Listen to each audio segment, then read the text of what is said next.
Hello and welcome to Profiles in Risk. This is your host, Tony Kindness, and today I have with me Sindre Halaal, founder and CEO at SalesScreen. Sindre, thank you for joining me today. How's it going? Really good. Thanks for having me on the podcast, Tony. Awesome. We met, it must have been 2 to 3 months ago at InsurTech Insights in New York. And for the listeners, we get on the video call today, and I'm like, by the way, how did we connect? Did I reach out to LinkedIn? Did I? And he says, I met you doing magic tricks in New York, and I'm like, yes, fantastic. Awesome. Works. Exactly, it works. It's memorable. The top hat and the red jacket and the magic tricks. By the way, that was the first conference where I was doing magic tricks, and like I'm rebranding my entire business around this because I have so much fun doing it. Yes, I at ITC I'm gonna be like shooting fire all over the place, kind of thing. Anyway, according to LinkedIn, you are in New York City. We are recording on August 9th. I'm down here in Buenos Aires, where for us, it's winter. And July is the worst winter month, but we just had the hottest July in the history of humanity, right? So it's actually beautiful down here, and it continues to be beautiful. I'm guessing New York in August, still hot, but it's getting better. Okay. It's still very humid, but I actually tend to escape to Europe during the worst heat months of New York. And Europe, I'm guessing you mean the Nordic countries because of your name? Yeah, that is correct. I do have a slightly more famous name brother called Erling Haaland, if you ever watched soccer. But yeah, I do like soccer, but I'm bad with names. So okay, perfect. Are you guys related? No, we're from the same city, but it's he's becoming somewhat kind of a superstar in soccer, so that's exciting. Okay. Awesome. So we always give the guests a chance to give the elevator pitch. What is SalesScreen? Well, SalesScreen, to put it very simple, is a sales gamification platform. So a different question could be, why would anyone in insurance care about that? Or why buy it? Why use it, right? And the thing is that I do believe that there's multiple strategies to sell more policies, and there's multiple different types of channels that you can engage with. But what it all comes down to in the end is the people actually speaking to your customers. And those people, you will listen to them and you will know if they're engaged in their work, if they're having fun, if they actually care. So we've developed a software to help engage with the workforce, to make their work activity, like making dials and sending out codes and getting those applications submitted, into a bit of a more of a game like environment. So we apply game like elements on top of these very tracked activities to actually make that a more pleasant and more fun thing to do. So we kind of have everything from real-time competitions that's beamed across TVs in the office space, through your mobile app, your web dashboard, really putting visualization at the center of it to create accountability across the team. Like they know how they're doing, not only in policy sold, but in actual, effort and activities that they put into it. And those activities can be tracked inside our tool or with partner softwares that we feeds into us, but it really has tons of fun elements, like a reward shop where you can make them earn coins that they can redeem rewards for when they actually hit smaller personal milestones along the way. That could be, they made 100 dials today, or they hit their target this month. That could trigger achievements that then becomes broadcasted to everyone, celebrated, gives them some extra coins that they save up for rewards. So anything you can think about to create engagement with your workforce, that's what our customers are using SalesScreen for today. Okay, fantastic. So this is very close to my heart. This is really cool. Okay, so you don't know this. I wrote the book on how to engage millennials within insurance, and that book is called Insuring Tomorrow. That book came out in middle of 2017, and it has a chapter on gamification. And Perfect. because I'm a fan, I'm a gamer. I'm a proud 40-year-old gamer. And so gamification works for me. It works beautifully. It really works beautifully. And I was afraid about including that chapter because it's largely based on a book called Reality is Broken, which I really enjoyed. I don't remember the author. I don't remember her name right now, but anyway, fantastic book. I just applied it to insurance a little bit and included it in the chapter. And I was really nervous about including it. Actually, super successful. Great feedback on the chapter. So for the listeners who are not familiar with gamification, number one, where have you been hiding? But basically, it's turning the unengaging parts of productivity into something more engaging. And yes, it sounds very silly, but it works. Not only does it work, it works not just for gamers. And by the way, the average gamer is like 36 years old. So believe me, you have a lot of gamers that work at your company and you don't know it. But it works for non-gamers. Okay. My girlfriend is a complete non-gamer. Her whole family, complete non-gamers. Okay. Her Duolingo streak There is we go. 380 days. My Duolingo streak is 243 days. And believe Amazing. me, I go way out of my way to make sure that I hit it every day. Right? It's that simple. Like it works. In fact, and okay, let me bring it back to sales. Okay, so I've never sold insurance, but I do sell recruiting services within the insurance and insurtech space. Okay, for 4.5 years, I worked for the largest firm that does this, the Jacobson Group, and I was selling a very specialty product. Their temporary, they call it subject matter expert, which is their temporary the temporary executives, basically temporary actuaries, temporary underwriters, temporary anything, very high level stuff. This is the kind of thing that any given insurance VP only needs once every few years. Okay, so it's a really long sales cycle. I was base salary plus unlimited commission, and my base salary was really good, but basically, like this was the opposite of a job with quick wins, right? It required an immense amount of activity to get a win like once a month, maybe less, right? So basically, like the company was not gamified, so I gamified it for myself. I use Habitica to gamify it for myself, right? So that gives me something, but it doesn't give me the competition, right? So yes, I absolutely love it. So yeah. So is this designed for agencies? Is it designed for carriers that sell direct? Where did this come from, and who are like the companies that have really benefited from this?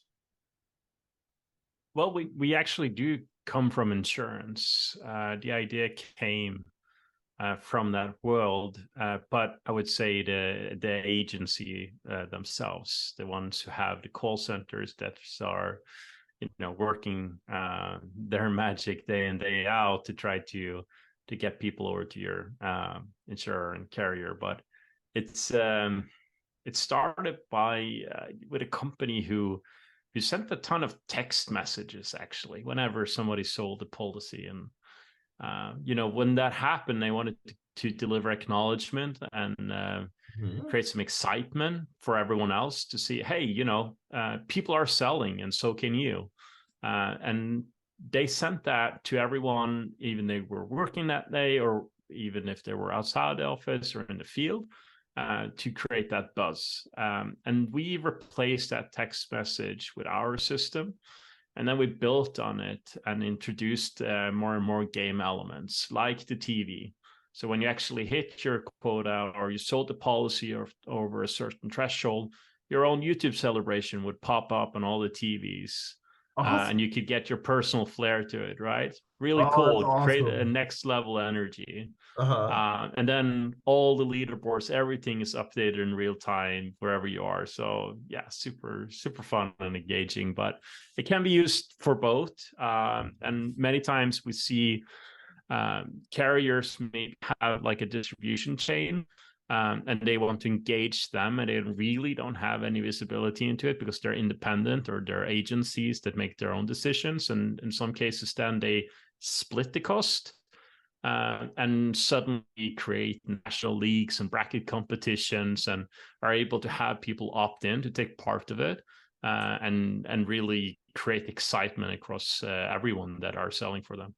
Okay. Fantastic. Does it only work in the office? Does it work? Absolutely not. Okay, so tell me how it works for because in the office it's a little easier to visualize, right? Exactly. How does it work for hybrid and especially remote teams?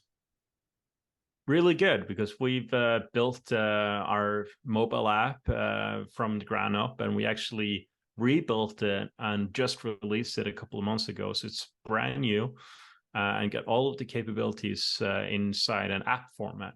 So for instance, when somebody sells a policy on your team or whoever you would like to configure that triggers a push notification. And you can get directly into the social feed where you can see what's going on and then engage with that, like it, add a GIF fee to make some, prayer and attention and love go to your peers. And obviously also check now they actually surpass you on the leaderboard, or take one of your gifts in the gift swap competition that's ongoing. It doesn't have to be just leaderboard based, right? So all of those game elements are kind of coming to life, especially on the social feed. So you mentioned streaks. That's one example. Let's say somebody just made their, I don't know, 50th call that day. That could trigger an achievement. And they could do that again, day 2, day 3, day 4, and streak it. So you will also see that happening. And obviously that becomes a bit of a thing when you've built up your streak. You like yourself, you experience loss aversion. You don't feel like you've invested a lot in it, and you're going to do whatever it takes to keep that streak alive. And it really builds, I would say, great consistency and good habits, which we all need. So it's cool. Fantastic. Fantastic. So our industry is mature. Uh, right? It's not surprise to anyone that if you were to choose either a carrier or an agency principal, so if you were to choose like a VP level or higher at random in our industry, like put them all in a bag and randomly pull them out, chances are what comes out is likely a 60-plus-year-old male, white male to be exact. And those baby boomers are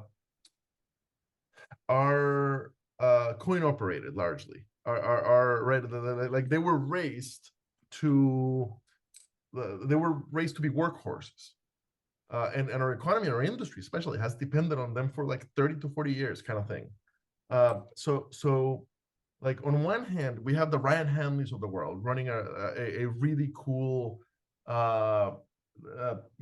remote first, completely modern agency, super easy sale.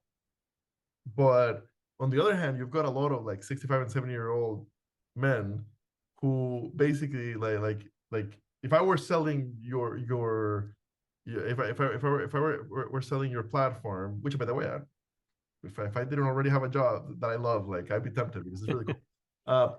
So if I were selling your platform, like I can totally see getting in front of those people and explaining it, and they would be like, yeah, we already have something to encourage performance. It's called your commission, right? Like I'm Yes, paying, exactly. right? Like why would I, right? So for them, assuming some of them are still listening, why would they go for something like this? Like what? Like tell me a little bit about the ROI, like the pricing and the ROI. Normally, I ask the question, "What is the pricing like?" And then later I ask, "Tell me a customer success story." In this case, kind of join them together. What's the pricing and what's the ROI that you've seen? I will definitely do that, but I just have to point out, like in those cases, the boomers, or call it whatever you want, they're also big believers in accountability, Yes. which is obviously a very good game element in the form of leaderboards. So I would say that you would be surprised how well they actually understand the value of tracking activities and making sure everyone understands where they sit against each other on a leaderboard. That's very really visible, and the ability to set hard targets for them to achieve day in and day out.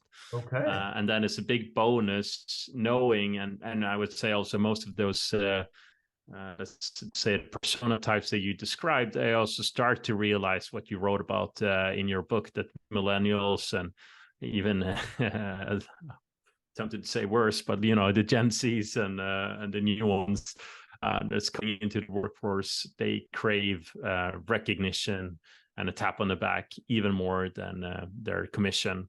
It becomes really key. If you're struggling with attrition already, then this might be a game changer. But to transform over to the pricing model, like this is a SaaS business, so it lives in the cloud, and you pay a subscription, which is annual upfront, and it's based on how many people you want to gamify. So it's a per seat basis. We have two packages. It's either recognition, which is simply just that. You know, we allow you to track your activity and get leaderboards up on app, TV, web, create accountability, and have that social feed to shout out and recognize each other.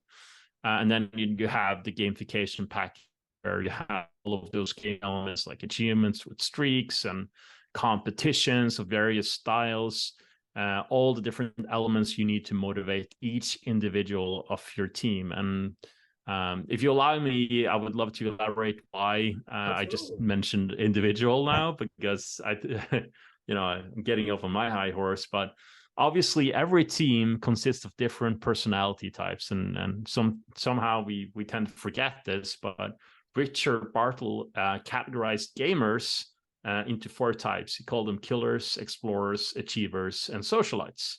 And the reason for this was he was actually trying to figure out why people went back to games time and time again, what drove them to engage so much with the game. And then, you know, these 4 categories came out. So like the killers, they wanted to stay on top. They wanted to win the competition. They were highly competitive in nature. We have a lot of them in sales. But interestingly, the majority, way more than 80%, was socialites. So they came back because they felt a sense of connectedness to others, like unity. They thrived on recognition and you know, acknowledgement of their efforts, while explorers, they just wanted to figure out their own path, and achievers, they wanted to get every one of those achievements. And this is like key in understanding why we've done such a big mistake over the decades, because we tend to promote the killers because they stay on top and they're motivated by leaderboards, by competitions where you kind of incentivize top 3. So when they become a manager, they're thinking, okay, how can I get my team fired up and motivated? Well, obviously the same way I was motivated, right? But then they're missing out on the majority of the team, the 90%, who's different personality types that don't care about that. They want to work together as a team. They want to explore their own paths. They want to, you know, want to have a career. They want to reach that achievement because that gives so much intrinsic motivation. So just understanding the link between how motivation and gamification works together to kind of like deploy game elements so that you motivate your whole team and not only the top performers, is really key to getting good ROI. This is amazing. So I have seen and lived the great salesperson gets promoted to sales manager and like doesn't get even given the support to make that transition, and then of course doesn't succeed. I've seen that so many times at so many companies. I've lived it in my own skin, not as a sales manager, but but yes, this is a very common problem, and I'm a nerd about gamification, and nobody had you made the light bulb go on, right? Like of course that's what happens. Yes, the producers, the killers are the ones getting promoted, and they don't know how to motivate the majority of people. Exactly. And they're completely confounded by like why the rest of the group is not motivated the way that they are. uh and not only that, like I've even seen them like they become unhappy because what they like to do is sell, right? And they're Yes. no longer doing it. I've seen very highly paid SVPs like take every chance to get in front of the client while while the sales force feels mildly neglected. Right? This is fantastic. And by the way, for the I listeners, there is plenty of empirical evidence that gamification works.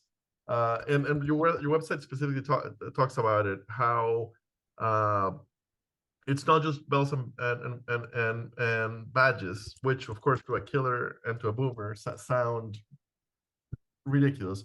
It's science.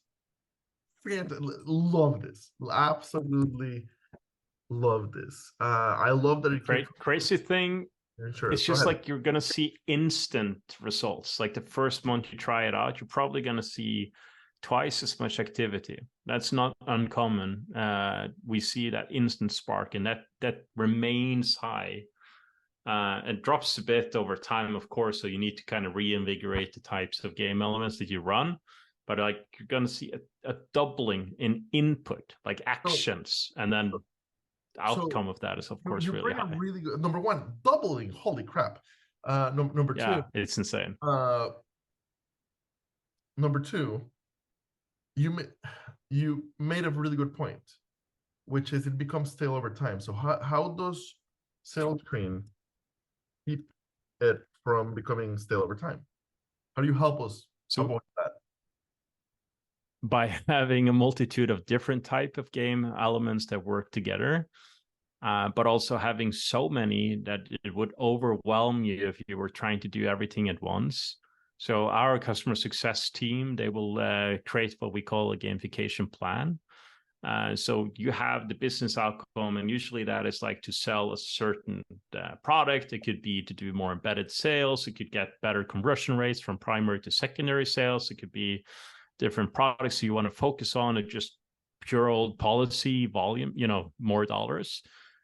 Whatever that outcome is, then we break it into what is the activities that leads you there. Can we measure it today? Can you input it manually? Can we feed that into the system? Or we're just going to focus on the outcome? Because if you gamify an outcome, it's not going to have the same impact as if you gamify their actions. That's easier for an individual to do something about. But the point is, well, actually, I lost my point, but but it's still. What was the original question, Tony? Who knows? I'm incredibly ADHD. No. I uh, there's science behind it. Is what I was saying. Oh, how do you keep it from becoming stale? It was the question. There we go. Yes, thank you. So, like instead of running the same good old competition as an example, time and time again, like individual stack ranked who can sell the most dollars. Maybe switch it up. Let's say you want to engage the middle performers. Put up a lottery.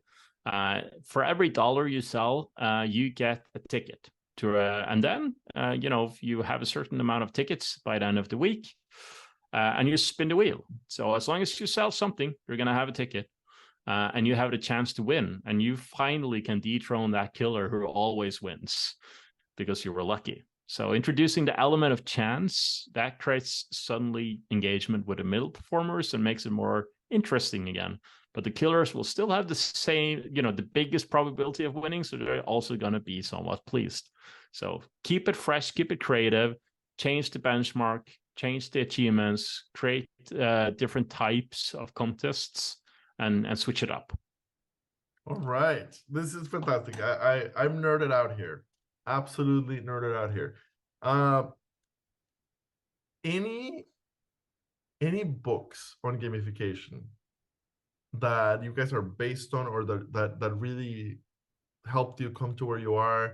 So for the true nerds out there like myself, who like want to learn more beyond just trying the platform out, any recommendations? I mean, there's a lot of different types of studies and books that's been published on gamification over the time, but you got to remember we actually started to do this back in 2012. So we've been around for a while, over a Wow. decade. And this, when we start to talk about gamification, nobody has ever heard about that. So we had to educate the whole market on what we were doing and why it mattered. And we tried different types of positioning and messaging. Nowadays, it seems like gamification is becoming more and more mainstream. But I can't really pinpoint one type of publication or book that has been Oh, instrumental to our creation. It's kind of like just gradually become what it is today, and it really aligns well with the literature which is out there. perfect. So I am really curious on kind of your origin story. Um, so looking at LinkedIn, looks like you had many entrepreneurial uh adventures over in Norway. What brought you to SalesScreen, and what brought you to the States? Yeah, no, SalesScreen is actually my first company. I founded it when I was 22 years old, and I was an engineering student studying for computer science. So I have a master's degree in artificial intelligence, which is kind of useless as a CEO, but it gave me a good understanding of engineering, how to build So things. But I had hold on, to. quick parenthesis. Sorry, yeah. We are recording this on August 2023, which I like to refer to as, I don't know, month 10th in year one of our Lord ChatGPT. Right, generative AI is all we've been hearing about for the last That's true. 7 or 8 months. So like your background is now in very high demand. So anyway, continue. Yeah, that's true. But as the CEO, I guess I'm not really deploying it enough, but it's actually part of our future roadmap to make those game element changes and initiatives that I just mentioned to keep it fresh over time. We're going to automate that with artificial intelligence. So that's going to be very exciting. But that was a bit of a sidetrack. The point is that I experimented with many different types of solutions until we eventually pivoted towards SalesScreen and what it is today. And I have those initial customers to thank for that, because the product that I sold to motivate those salespeople through the message that they were sending to everyone, a corporate messaging application that was used for sales motivation for some reason. That was actually what led to the idea and the product in the end. So maybe I would be as blunt to say I was lucky. And when it comes to my transition from Europe and Norway over to the US, it was an investor that came in 2018 that has made some successes in US and had New York as their home base. So they wanted us to expand into North America, and they made it possible for me to move over with the family. So very grateful to them for that experience, and it's been a hell of a ride. Fantastic. Sindre, thank you so much for coming on today. This is super, super cool. It looks to me from the outside looking in, like in the US, this is not yet saturated. Well, so basically, like, listeners, if you run an agency or if you run a direct sales operation for a carrier, anything along the lines, this will give you a massive advantage, because in a very conservative industry, not a lot of companies are using it. Uh, Talent retention is one of the hardest things we do, especially in sales, especially in call center type sales environments. So basically, like, you can bring in something like SalesScreen, or you can keep hiring me at 25% of first year salary to replace the people you lose. From my perspective, keep hiring me, but probably something like this would be a really good investment. Sindre, thank you so much for coming on the show today. Thank you, Tony. It's been a pleasure. Awesome.